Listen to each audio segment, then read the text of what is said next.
হিঙ্গলগঞ্জে বাম শিবিরে ভাঙন, যোগ তৃণমূলে। হিঙ্গলগঞ্জে নির্বাচনী আবহে রাজনৈতিক সমীকরণে নতুন মাত্রা যোগ করল তৃণমূল কংগ্রেসের জনসভা।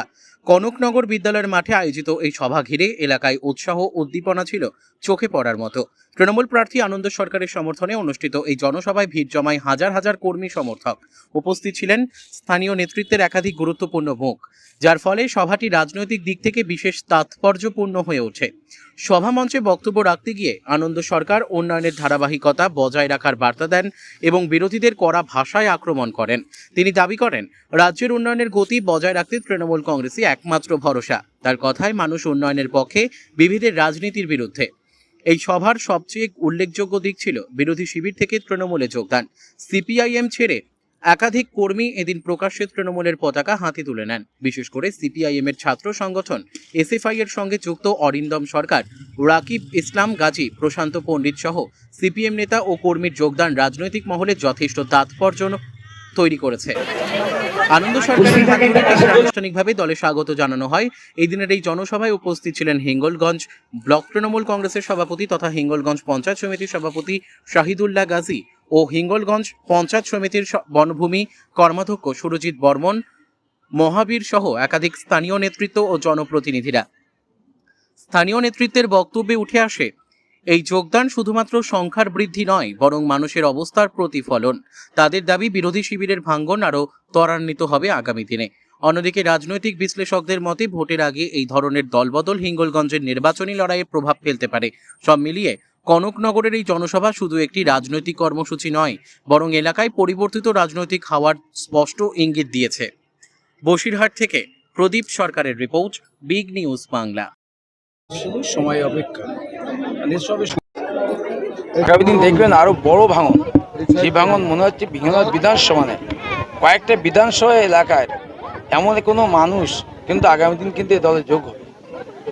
অনেক মানুষ আছে যারা বিরোধী শিবিরে, যারা বসে যারা রাজনীতিকে ভালোবাসে, তারা আগামী দিন দেখবেন এই দলে আসা অপেক্ষায় আমাদের শুধু সময় অপেক্ষা। ভাঙন নিয়ে আমাদের এটা নূতন না, সবে শুরু হয়েছে।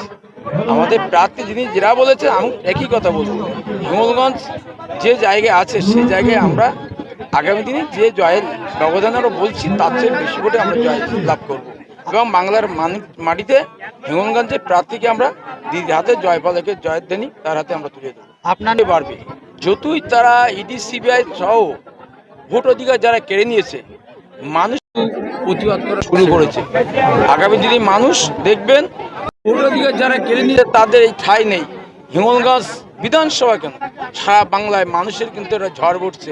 মানুষ আমরা যে ভোট কেড়ে নিয়েছে, একটা তথ্য বলি, আমরা 80% 75% বেশি ভোট দিতে পারতাম না, বাদ গিয়েও মানুষ 90% থেকে 95% ভোট দেবে। যারা বিগত দিনে ভোট বেশি বা ভোট তৃণমূলের, তারা সবাই বাড়ি আসছে। যে ভোট বাদে ওটা আমাদের কাছে কিছু মনে হয় না। যতই নরেন্দ্র মোদী, ভারতবর্ষের নির্বাচন কমিশন যত রকম সদা পরামর্শ যারা করুক না কেন, তাতে কোনো ঠাঁই হবে না। মমতা বন্দ্যোপাধ্যায় আর ঈশ্বর সিং নিয়ে বাংলাদেশ ক্ষমতা আসবে। দেখুন, আমরা হচ্ছে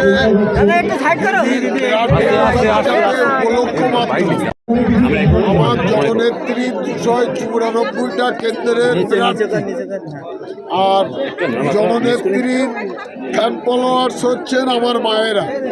যেখানে তৃণমূল কংগ্রেসের সভা সমিতি হচ্ছে, দেখবেন মায়েরা আর পিছিয়ে নেই। আমরা বলি 50-50, এখন মনে হচ্ছে মায়েরা 60, পুরুষরা 40, সেই রেশিওতে এখন মিটিং মিছিল চলছে। মমতা ব্যানার্জির একটাই ডাক, সুন্দরবন বেঁচে থাক, আমার মায়েরা বেঁচে থাক। ভোট যত এগিয়ে আসছে, বিরোধী শিবিরে ভাঙন হচ্ছে। আজকে তার উদাহরণ হচ্ছে তৃণমূলে যোগদান।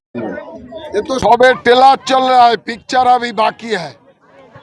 এরপরে দেখতে পাবেন আরো অনেক নেতৃত্ব বিভিন্ন দল থেকে তৃণমূল কংগ্রেসে যোগদান করছে।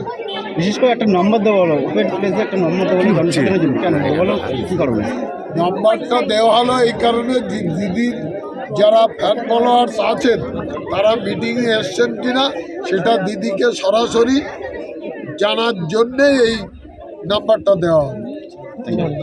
আমি অন্য কোনো দল নিয়ে কেন বলবো? তাদের মনে হয়েছে যাকে মনোনয়ন করেছেন সেটা ঠিক আছে। আমি তো দিদির হয়ে বলতে এসেছি, আর দিদি আমাকে শিখিয়েছেন এদিক ওদিক না তাকিয়ে সামনের দিকে এগিয়ে যাও। তুমি তোমার উন্নয়ন কি করতে পারো তার কথা ভাবো, আর মানুষকে তুমি কি করে আমার কথা মানুষের কাছে তুলে ধরতে পারো সেটার কথা ভাবো। আমি তো দিদিকে খুব ভালোবাসি এবং আমি শুধু দিদির কথাই ভাববো। আমি এখানে আমাদের আনন্দদার কথা ভাববো, এবং আনন্দদা ভাবার আমার মনে হয় দরকার নেই যে বহিরাগত প্রার্থী বা কিছু। উনি দাদা কিন্তু বিধায়ক প্রার্থী হওয়ার আগে থেকে কাজ করছেন এবং অনেক বছর ধরে কাজ করছেন এবং কিছু না পাওয়ার আশা নিয়ে কাজ করছেন। এবং আমার মনে হয় এরকম মানুষের কাছে এরকম পদ তুলে ধরতে পারলে আমার মনে হয় যে সেই মানুষগুলোই কিন্তু এই পদের উপযুক্ত, এবং কাগজে কলমে তারা এই পদগুলো পেলে যে উন্নয়নগুলো তারা কাগজ কলম ছাড়া করছেন সেই উন্নয়নগুলো আরও অনেক ধাপ এগিয়ে যেতে পারবে।